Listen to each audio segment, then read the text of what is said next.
My name is Professor Geoff Palmer, and I'm standing in St. Andrew Square in Edinburgh. We're here today to discuss Henry Dundas, the first Viscount Melville, and his statue is right behind me, and in fact I'm told it's 150 feet high. Now, one may be considering why anyone has got a statue so high in the middle of Edinburgh. In fact, people ask me that all the time. I can't give them an answer, but what I can tell you is something about his life. Henry Dundas was a powerful politician. He was Lord Advocate, in charge of war. He was in charge of the Navy.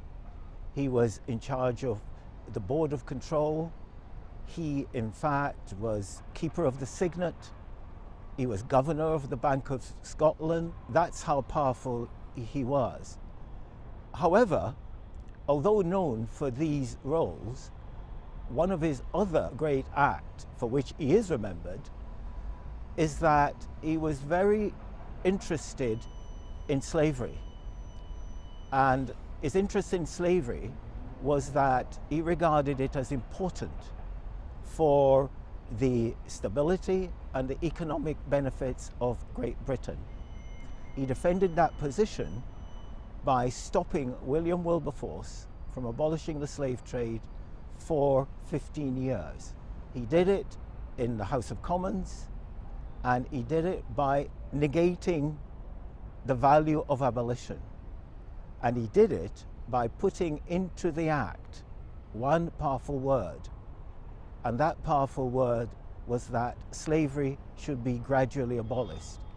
And in order for Wilberforce to get the act through to abolish the slave trade, he had to accept Dundas's word of gradual abolition.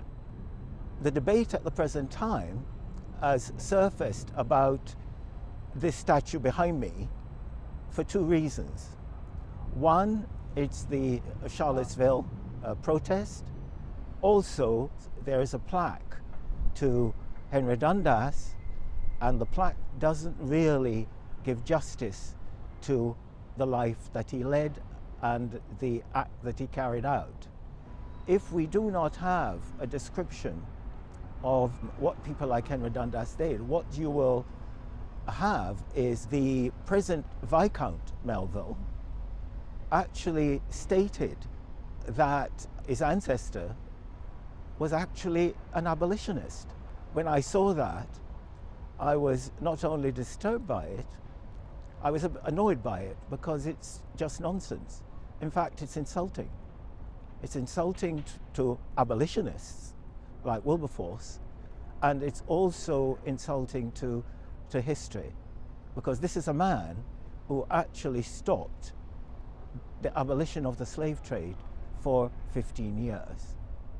Why I think the present Viscount is proposing that, and I say it's a proposal because it's not based on fact. In 1778, we had a case in Scotland where a slave master brought back one of his slaves with him from Jamaica. The slave ran away, and the slave master, of course wanting his slave back, took the matter to court. And the right of the slave to be free in Scotland was defended by distinguished individuals such as Boswell, of Johnson and Boswell. The name of the slave was Joseph Knight.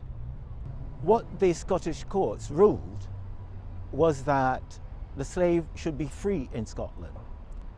Dundas was Lord Advocate at the time, and the ruling was based on the following: the law that since there was no slavery in Scotland, you could not have a slave. Also, it's based on the rights of individuals in Scotland at the time, that if you did not tell someone that you want to be a slave or their slave, they couldn't enslave you. And that was how Joseph Knight was freed.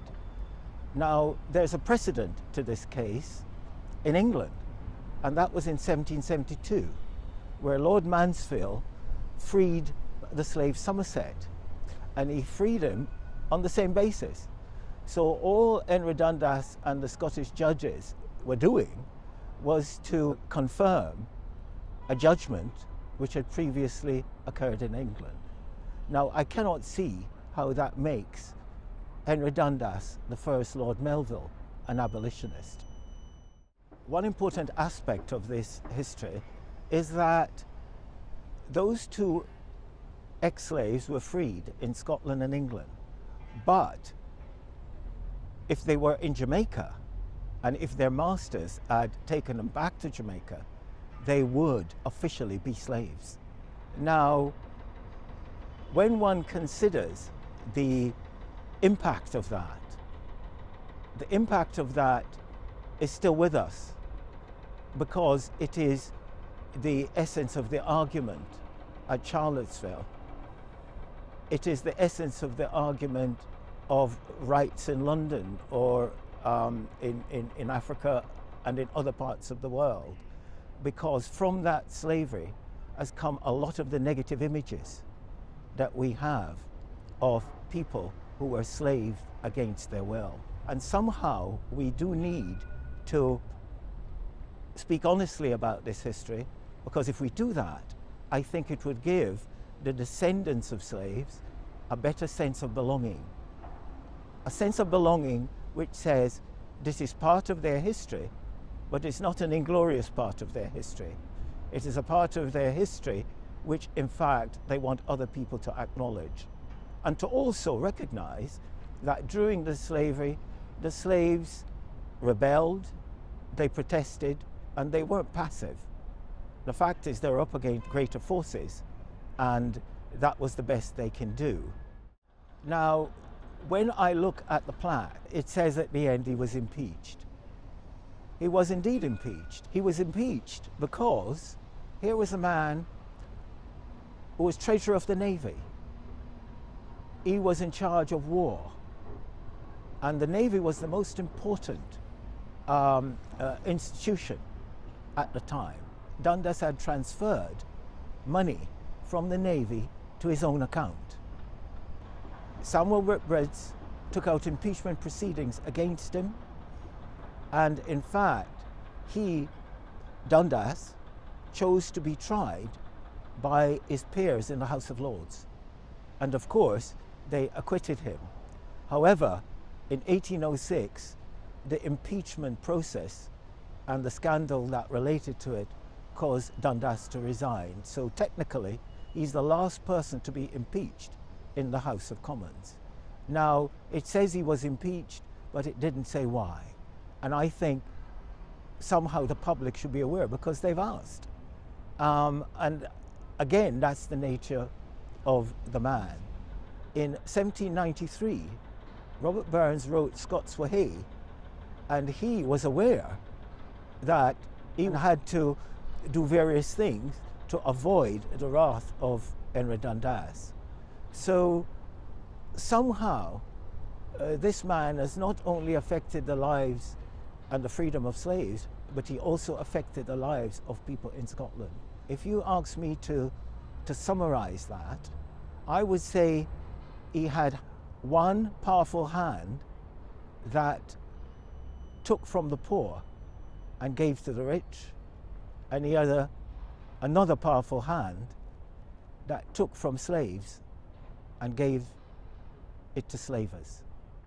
Petitions have been put into the council about the plaque and what it says. Now, I support this petition, and I think it's very gracious and courageous of the council to say they will consider it again in order to arrive at a more accurate historical description of what Henry Dundas represented.